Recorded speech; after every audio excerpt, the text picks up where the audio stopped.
Boa noite a todos. Vamos então assim nesses instantes, nos serenando, nos acalmando, elevando o nosso pensamento a Deus e a Jesus, nos imaginando, nos sentindo no salão da casa de Fabiano, todos congregados em nome de Deus, em nome de Jesus, em comunhão de pensamentos, sentimentos, nos sentindo abraçados pela espiritualidade amorosa que ali está, que nos alcança onde estivermos, conforme esteja o nosso pensamento, sintonizados, ligados a eles.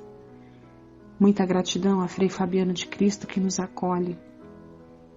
E assim, nessa comunhão, vamos nos elevando com muita gratidão nos nossos corações, com muito amor entre nós. Pai nosso que estais no céu, santificado seja o vosso nome. Venha a nós o vosso reino, seja feita a vossa vontade, assim na terra como no céu. O pão nosso de cada dia nos dai hoje. Perdoa, Pai, as nossas dívidas, assim como nós devemos perdoar aos nossos devedores. E não nos deixeis cair em tentação, mas livrai-nos do mal. Que assim seja, graças a Deus e graças a Jesus. E hoje nós vamos dar início aqui a um novo capítulo no Evangelho segundo o Espiritismo. É o capítulo 17, Sede Perfeitos. E maravilhoso, né? Porque vem nos ensinar aqui o que é que a gente tem que estar fazendo para adquirir essa relativa perfeição a que estamos suscetíveis todos, né? Porque perfeito absolutamente é só mesmo Deus, nosso Pai. Mas nós ainda estamos muito distantes aí, né, dessa relativa perfeição.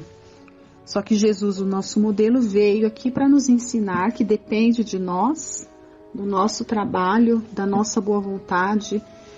E através desses conhecimentos maravilhosos, a gente tem aí as ferramentas necessárias para a gente poder empreender os esforços necessários para a gente buscar sair dessa nossa condição ainda difícil, né, e alçar voos aí mais altos. Eu vou ler aqui o trecho do Evangelho, né? Não vai dar para a gente fazer toda a leitura aqui como a gente gostaria por causa do tempo, mas tem algumas outras coisas interessantes aqui que eu trouxe para a gente estar lendo, né? Então a leitura evangélica é sempre importante porque ela é dela que a gente tira todo o restante de ensinamento ali que a doutrina, o Consolador Prometido vem esclarecer, tirar o véu, né?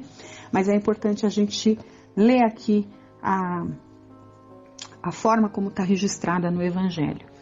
Mas eu vos digo, os caracteres da perfeição: amai aos vossos inimigos, fazei o bem aos que vos têm ódio e orai pelos que vos perseguem e caluniam, para serdes filhos de vosso Pai que está nos céus, o qual faz nascer o sol sobre bons e maus, e vir chuva sobre justos e injustos. Porque se vós não amais, senão os que vos amam, que recompensas haveis de ter? Não fazem os publicanos também o mesmo? E se vós saudardes somente os vossos irmãos, que fazem nisso de especial? Não fazem também assim os gentios? Sede vós logo perfeitos, como também vosso Pai Celestial é perfeito. Isso está em Mateus, né? E aqui nesse capítulo ele tem várias explicações. Os espíritos, essa pleiade de espíritos trabalhadores do Cristo, deram ali várias respostas para Kardec. Kardec era o veículo encarnado, né? Que soube entender isso, porque ele era da mesma condição, só que ele estava encarnado. Ele soube entender e compilar e organizar isso de uma maneira brilhante para trazer esses ensinamentos. E tem aqui uma parte que é uma das mais maravilhosas, né, do Evangelho, que fala sobre o homem de bem. Mais para frente, a gente talvez vá falar isso a semana que vem lá sobre os bons espíritas. Mas esse homem de bem resume tudo que a gente tem que visar para a nossa vida. E cada vez que a gente lê, né, cada vez que leio isso daqui, a gente percebe o quanto a gente ainda está distante, né, o quanto ainda falta, e que parece até ser difícil, mas depende de nós fazer com que isso aqui seja fácil ou mais fácil ou mais difícil, depende da nossa força de vontade, da nossa determinação em querer realmente praticar, mesmo evidentemente que ninguém vai conseguir essa condição assim naturalmente nessa encarnação, mas a gente consegue com certeza dar passos largos no momento em que a gente desejar, né? Nem que seja no último segundo ali da nossa existência, a gente sempre vai ter o tempo de dar um passo adiante, né? E Deus, na sua infinita misericórdia e amor, sabedoria e perfeição, né, nos concede aí quantas e quantas encarnações a gente precisar para atingir isso daqui, para sermos verdadeiros homens de bem, né? Então aqui é uma lista, quando fala do homem de bem, é uma lista de qualidades, de atitudes que vão ali caracterizar o verdadeiro homem de bem. Eu vou ler só uma aqui embaixo, né? Porque eu quero ler outras coisas. Então fala, né? Que eu acho que é isso aqui que a gente, por aqui mais ou menos que a gente tem que estar começando, olha. Então o homem de bem, ele estuda as suas próprias imperfeições e trabalha sem cessar em combatê-las. Todos os seus esforços tendem a permitir-lhe dizer amanhã que traz em si alguma coisa melhor do que na véspera. Então, né, é aquela coisa que a gente deveria fazer, o que Santo Agostinho nos ensina. Todas as noites fazer, rememorar o dia e pensar se a gente vai ter condição de deitar nossa cabecinha no travesseiro de maneira tranquila ou não, né? Tipo assim, se fizermos para qualquer pessoa que cruzou o nosso caminho naquele dia, qualquer pessoa, não é só da nossa família, como diz aqui no Evangelho, né? Se amardes somente aos que vos amam, que mérito a vez de ter, né? Qualquer pessoa, principalmente aqueles que são mais difíceis a convivência. Então, se eu tiver a oportunidade de, durante o meu dia, estar ali junto com alguém que não me causa ali uma sensação das melhores, né?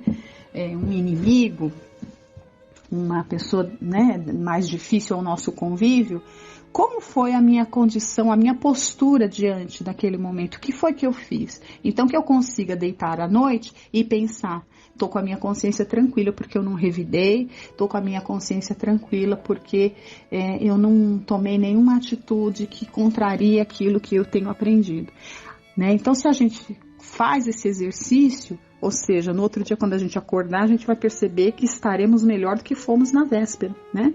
Como diz aqui. Isso a gente tem que estar, é um exercício diário mesmo, constante, de reforma íntima, né? Então eu só peguei esse daqui para ilustrar, né? Tem uma lista imensa de tantas outras coisas aqui que o verdadeiro homem de bem, aquele que está buscando desenvolver uma relativa perfeição e se aproximar um pouco mais de Deus, né? Deve estar empreendendo os esforços. E aí eu trouxe daqui desse livro, Parábolas e Ensinos de Jesus, do Caibar Schutel. Tem um capítulo chamado Ascensão Espiritual, e ele começa com uma passagem de João que eu não vou ler porque ela é longa, mas é uma passagem aqui que está em João, onde João narra aquele episódio do sonho de Jacó, né? Então Jacó, ele numa viagem, né, quando ele foi pernoitar ali, ele tem um sonho e ele vê uma escada que liga a terra ao céu, né? E por essa escada ele vê ali um sobe e desce, né, um incessante de anjos, os anjos do Senhor, e ele vê o próprio Senhor, né, que ele fala que é Deus, né, que tá lá em cima, na parte de cima da escada, e fala ali algumas coisas ali para ele, né? Então, o ensino que a gente traz aqui, olha, que esse livro nos traz aqui, mais ou menos, né? A ascensão espiritual é uma escada sublime. Então, essa ascensão espiritual é essa nossa busca pela perfeição. A gente só vai ser esse homem de bem quando a gente começar a trilhar esse caminho, subir essa escada, nessa ascensão espiritual mesmo. Então, a ascensão espiritual é uma escada sublime que, assentada na terra, vai ter aos céus. Mas na sua trajetória, o homem só pode subir esses degraus por meio da revelação. E está aqui revelação com R maiúscula, vamos entendendo aqui. porque a revelação é o poderoso motor que movimenta a alma para a realização dos seus destinos imortais. E aí ele fala aqui, né, desse sonho, né, Caibar Schutel fala mais ou menos do sonho, e aqui mais para frente ele diz, do sonho de Jacó. Na verdade, é preciso que se esteja na luz para ver a casa de Deus, que é a revelação. Então, quando ele fala, quando ele tipo, começa a dar uma interpretada, digamos assim, no sonho de Jacó, né, nessa visão que ele tem lá no topo da escada, né, ele entende que lá em cima é a casa de Deus, é a morada de Deus, né? Então, Caibar vem e nos esclarece. Na verdade, é preciso que se esteja na luz para ver a casa de Deus, que é a revelação. Onde está Deus? Onde está Deus está a revelação, porque a revelação é a palavra de Deus convidando o homem à ascensão espiritual. E ele continua aqui. Comparemos o sonho de Jacó com a parábola do filósofo. E ele conta aqui uma história que eu também vou resumir, porque senão não vai dar tempo. É uma historinha, né, que ele conta, que havia, numa cadeia de montanhas, tinha um pico, né, uma montanha isolada, muito alta, era a mais alta de todas as montanhas daquela cadeia de montanhas. E o caminho para se atingir era muito complicado, era quase como que um labirinto, era um caminho difícil, né? Era muito complicado chegar até lá, né? Tinha ervas daninhas, tinha a mata fechada, tinha rios, tinha lagos que tinham que ser transpostos, né? Tinha um caminho, né? E também tinha um caminhozinho até um pouco melhor. E aí, uma pessoa resolve ali observar, ela tem cautela, ela vai, né? E ela consegue encontrar um caminho melhor e ela segue. E ela chega primeiro ali no cume daquela montanha. E de lá de cima ela observa e vê que todo aquele panorama ali de baixo, né, que está acontecendo ali embaixo, vê todos aqueles percalços, vê aquelas dificuldades ali, né, quase que intransponíveis, vê aquele como se fosse um labirinto e um monte de gente ali querendo chegar também e se perdendo e cai no rio, né, que não consegue transpor e se perde no meio da floresta e vai se perdendo daqui, se perdendo de lá e tudo mais. E aí esse que já chegou lá em cima, ele volta, ele desce e ele vem ensinar qual é o interesse dele, ensinar para aqueles tantos que estão tentando qual é o caminho que se deve seguir, né? Então é uma história mais ou menos assim. Eu não li toda ela porque ia ocupar muito tempo e eu tenho mais coisas aqui que eu gostaria de ler. E aqui, olha, Caibar vai nos esclarecer sobre essa história, né? Dessas pessoas que queriam subir a esse cume da montanha e um conseguiu e volta para tentar ajudar os outros. Eis a imagem da nossa ascensão às gloriosas paragens da imortalidade. Os homens comuns caminham sem se elevar ao vértice da montanha. São aqueles que estão se perdendo ali embaixo e não conseguem chegar. Porque vão e voltam em delongas por caminhos que não os conduzem às alturas espirituais. Então, esse vão e volta, vamos entender as nossas reencarnações, né? A gente patinando, quantas e quantas encarnações sem conseguir avançar. Por vezes, elevam-se ao meio do morro, mas voltam atraídos aos planos inclinados porque não transitam pelo verdadeiro caminho, o atalho que conduzi-los-ia com segurança ao ápice da montanha. E aí ele continua. Mas vamos aclarar a parábola. A cadeia de montanhas constitui as diversas religiões sacerdotais. O edifício antigo é a revelação, com R maiúscula, sobre a qual Jacó alicerçou toda a sua fé. As ervinhas suspensas, os flancos, todas aquelas dificuldades ali em volta, né? Em torno, os rios ali, os lagos intransponíveis, né? São as virtudes que nos conduzem ao amor de Deus e ao próximo. O declive que atira os homens ao precipício são as más paixões.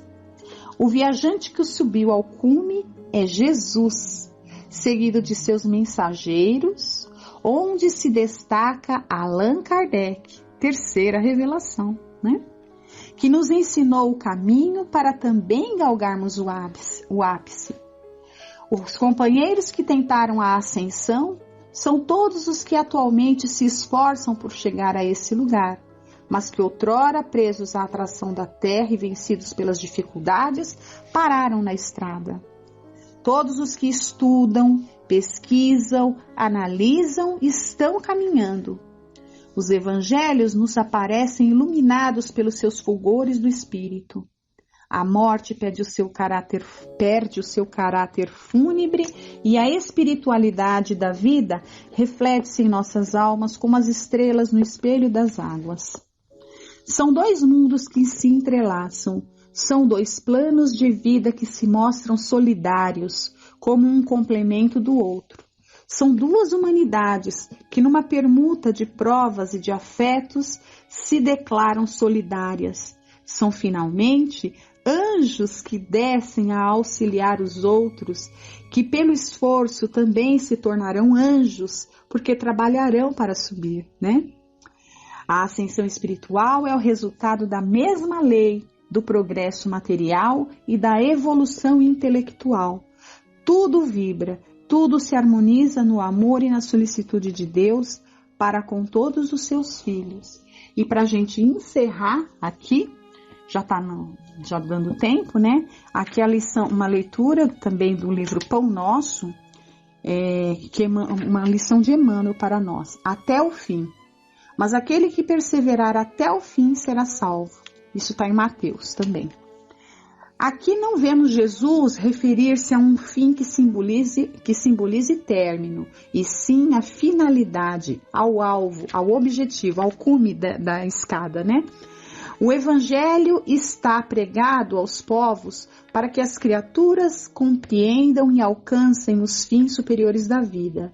Eis porque apenas conseguem quebrar o casulo da condição de animalidade aqueles espíritos encarnados que sabem perseverar. Quando o Mestre louvou a persistência, evidenciava a tarefa árdua dos que procuram as excelências do caminho espiritual. É necessário apagar as falsas noções de favores gratuitos da divindade. Ninguém se furtará impune a percentagem de esforço que lhe cabe na obra de aperfeiçoamento próprio. As portas do céu permanecem abertas, nunca foram cerradas. Todavia, para que o homem se eleve até lá, precisa asas de amor e sabedoria.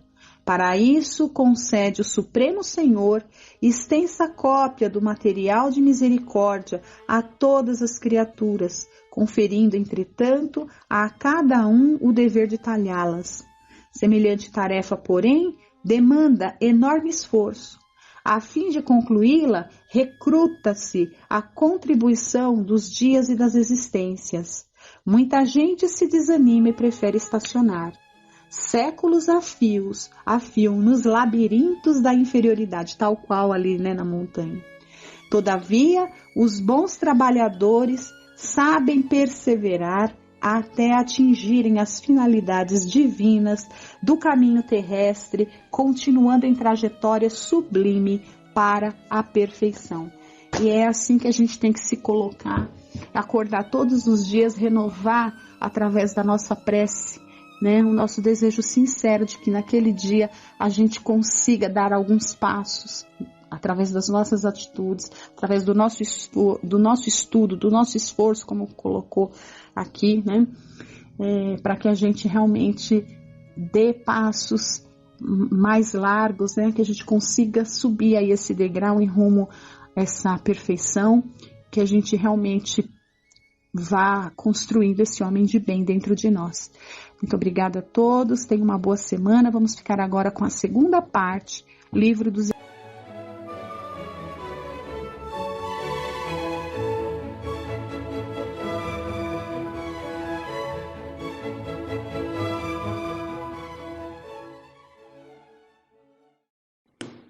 Boa noite a todos.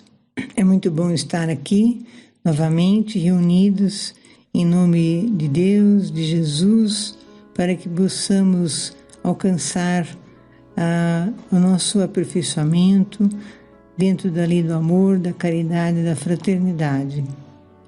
Nós vamos dar continuidade ao estudo sobre anjos da guarda, espíritos protetores, familiares ou simpáticos, que está no capítulo 9, no livro 2 do Livro dos Espíritos.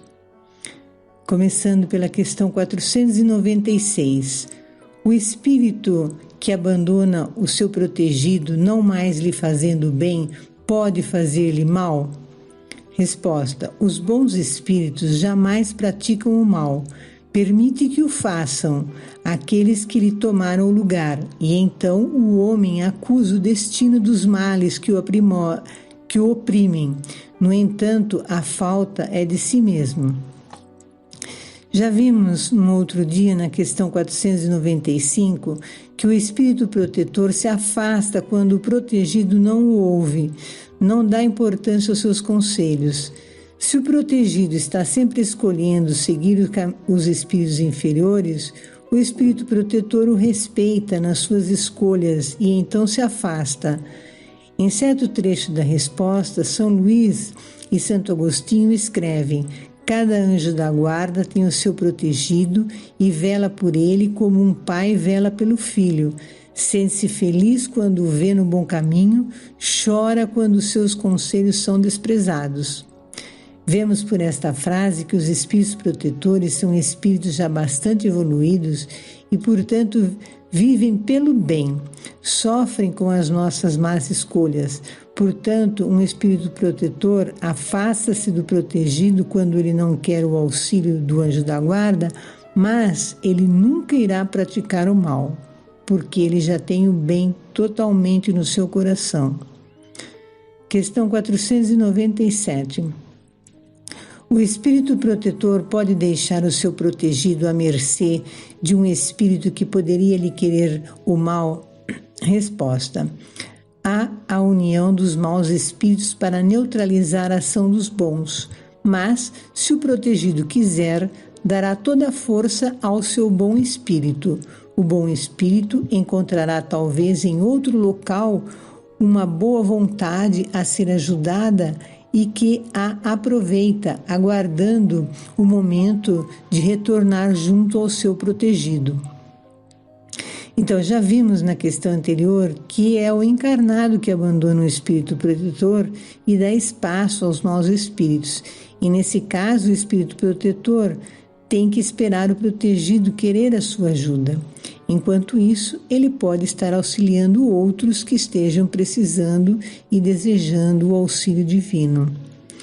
Todos temos nossas dificuldades morais e, por meio delas, damos oportunidades aos espíritos brincalhões ou maldosos, vingativos, de se aproveitarem dessas dificuldades para nos levar a resultados prejudiciais ao nosso progresso. Acabamos criando novas provas desnecessariamente.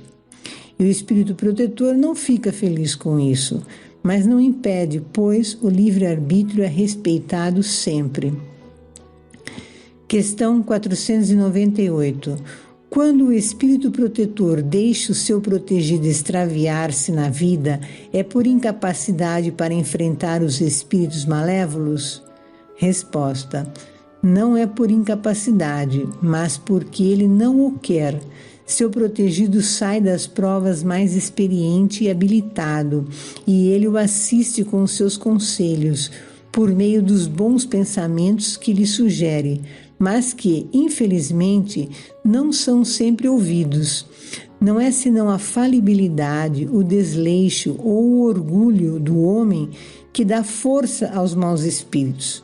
Seu poder sobre vós só atua apenas pelo fato de não opordes resistência. Sabemos que o espírito protetor é bem evoluído, portanto, não é ele que deixa o encarnado se extraviar, é o encarnado que opta pelo caminho das dificuldades. Há os espíritos bons e os espíritos maldosos fazendo sugestões, e o encarnado escolhe o que ele acha melhor. Se não segue os bons conselhos, sofrendo as consequências ruins, aprenderá a fazer melhores escolhas. Questão 499. O espírito protetor está constantemente com o seu protegido? Não há nenhuma circunstância em que, sem abandoná-lo, o perca de vista? Resposta. Há circunstâncias em que a presença do espírito protetor não é necessária junto ao seu protegido. Nós já temos certo grau evolutivo, sabemos o que é certo e errado em muitas questões, portanto, nem sempre o nosso espírito protetor tem necessidade de estar ao nosso lado, mas, como eles são evoluídos, mesmo distantes, podem perceber as nossas dificuldades e nos auxiliar. Questão 500. Há um momento em que o espírito não tem mais necessidade do anjo da guarda? Resposta: sim, quando se torna capaz de conduzir-se por si mesmo, como chega um momento em que o aluno não tem mais necessidade do mestre. Entretanto, isto não acontece na Terra. Então, são espíritos muito evoluídos, aqueles que podem se tornar anjos da guarda de outros e não precisam de um espírito protetor. E isso não acontece na Terra, que é um planeta muito atrasado em evolução. Todos aqui precisam de um protetor. Questão 501. Por que a ação dos espíritos sobre a nossa existência é oculta e por que, quando nos protegem, não o fazem de uma maneira ostensiva? Resposta: se contassem com o seu apoio, não agiriam por si mesmos e o seu espírito não progrediria. Para que possa avançar, falta-lhe a experiência e é preciso, muitas vezes, que a adquira às próprias custas. É necessário que exercite as suas forças. Sem isso, seria como uma criança, a quem não se deixa andar sozinha. A ação dos espíritos que os querem bem é sempre de forma a deixar-lhes o livre-arbítrio, pois, se não tiverem responsabilidade, não avançarão no caminho que deve conduzi-los a Deus. O homem, não vendo quem o ampara, entrega-se às suas próprias forças.